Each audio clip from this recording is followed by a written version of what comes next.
So guys, for the first step, you want to head over to search and type in sound settings. Click on it.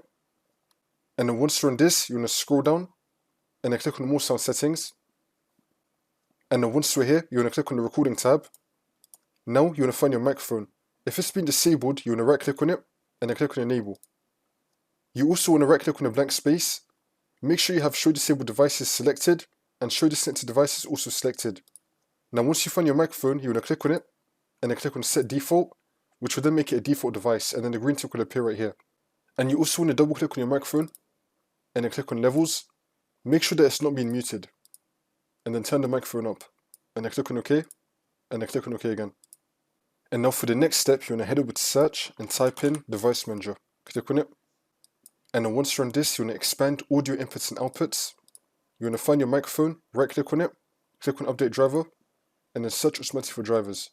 Make sure you have the best drivers for your device installed. And now for the next step, you want to head over to search again and type in find and fix problems with speech. Click on it. And then click on next. Wait for this to load.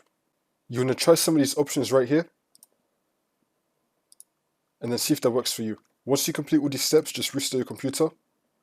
And then hopefully your problem will be fixed.